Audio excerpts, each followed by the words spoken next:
Bonjour, je suis Pierre, naturopathe, thérapeute holistique et professeur de Tai Chi.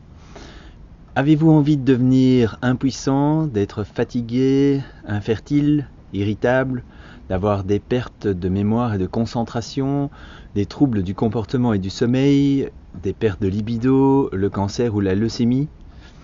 Eh bien, dans cette vidéo, je vais vous expliquer comment éviter une des causes de ces maladies. Et c'est éviter les ondes électromagnétiques, comme par exemple le Wi-Fi. J'ai contacté Norman, Cyprien et Andy pour qu'ils parlent avec humour des dangers du Wi-Fi. Norman a écrit qu'il n'était pas intéressé et les autres n'ont pas répondu, donc j'ai décidé de le faire moi-même. Les ondes électromagnétiques ont une action sur les protéines de la membrane cellulaire. Ça entraîne en cascade toute une série de dysfonctionnements qui mènent aux maladies que je vous ai citées en début. Les enfants, attention, sont plus sensibles que les adultes. Il y a comme une évolution croisée pour l'instant dans le monde. D'une part, les jeux Wi-Fi, téléphone, les drones Wi-Fi, etc. sont de plus en plus nombreux. Et d'autre part, des pays prennent des mesures de plus en plus strictes pour protéger leurs citoyens. L'ensemble des écoles dans certains pays d'ailleurs interdisent totalement le Wi-Fi. Cette évolution vers moins d'ondes est assez lente évidemment parce qu'il y a des enjeux économiques importants qui sont derrière, vous vous en doutez. Alors il y en a certainement qui vont se marrer quand je vais vous donner les solutions juste après ceci. C'est ok pour moi. Si vous avez 10 ans, 18 ans ou 25 ans, ben, vous ne sentirez pas peut-être tous les effets tout de suite. Vous souffrirez peut-être de troubles du comportement, agressif au volant, avec moins de concentration, moins de mémoire. Peut-être êtes-vous en échec scolaire. Ensuite, vers 40 ans, alors là, vous risquez de manquer de libido, de pas pouvoir avoir d'enfants, ni de force vitale. Et vers 50 ans, c'est un risque accru de cancer. Alors les solutions. Pour le téléphone portable, qu'on appelle aussi mobile ou GSM, il faut savoir d'abord que l'iPhone est en moyenne 5 fois plus dangereux que le Samsung. C'est calculé à partir du DAS, c'est le débit d'absorption spécifique. Il est de 1 en moyenne pour l'iPhone et de 0,2 pour le Samsung. Donc voilà, le choix est vite fait. Pour tous les mobiles que vous voulez acheter, il y a le DAS qui est indiqué, renseignez-vous, plus ce chiffre est bas, meilleur il est.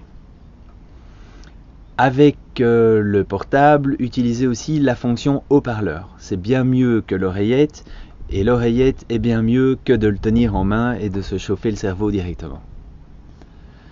Coupez le téléphone en voiture, parce que la voiture forme une cage dans laquelle se réverbèrent les ondes, et donc c'est le pire endroit. Alors vous avez un répondeur, utilisez-le.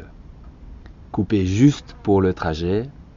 Quand vous portez le portable, ne le mettez pas dans votre poche, c'est le plus loin possible dans un sac, si possible coupez-le et rallumez-le dès que vous êtes dans une maison. À ce moment-là, vous le déposez à 3 mètres de vous, allumé, tout va bien. Écrivez vos SMS, vos textos hors connexion, c'est-à-dire en mode avion. C'est dans ce mode que vous pouvez par exemple voir une vidéo, écouter de la musique, écrire vos mails ou vos SMS sur votre smartphone. Coupez le portable la nuit. Le mode avion permet d'utiliser quand même le réveil de toute façon. Donc mettez-le en mode avion. Pour les tablettes et la Wii, il n'y a rien à faire parce qu'ils ne sont pas connectables avec un câble. Donc laissez-les tomber, vendez-les à votre pire ennemi, que ce soit lui qui abîme sa santé. Ou bien utilisez un ordinateur simplement à la place de la tablette. Le Bluetooth peut être avantageusement remplacé par un câble également quand c'est possible, sinon limitez son utilisation ou supprimez-la. Le Wi-Fi, alors ça c'est le plus répandu, vous pouvez le remplacer par un câble UTP et une installation du style ePlug ou D-LAN. Ce sont deux marques, mais il y en a encore plein d'autres que vous trouverez dans les magasins multimédia. Ça fonctionne pour les ordinateurs, pour les télévisions, mais pas pour les tablettes de nouveau, puisqu'elles n'ont pas d'entrée pour fiche RJ45. Le DECT, ce sont les téléphones portables de maison. Le mobile, lui, il se connecte à la borne toutes les 15 secondes, tandis que le DECT, le téléphone de maison, lui, il est en permanence en contact avec la borne. Donc c'est pire, même quand vous n'êtes pas en communication. Remplacez-le par un téléphone avec fil. Et oui, ça existe encore. Voilà, je ne sais pas si cette vidéo vous aura fait rire ou vous aura fait réfléchir. Dans les deux cas, c'est que du bonheur. Vous pouvez voir mes autres vidéos bien-être sur Facebook Vidéo Bien-être et sur internet video.naturo.us. Pour plus de renseignements scientifiques sur les dangers du Wi-Fi, vous pouvez voir la page wifi.naturo.us. Et alors, si vous êtes acteur ou actrice et que vous êtes intéressé de faire une vidéo comme celle-ci, mais pour les enfants, contactez-moi, je vous aiderai. Merci.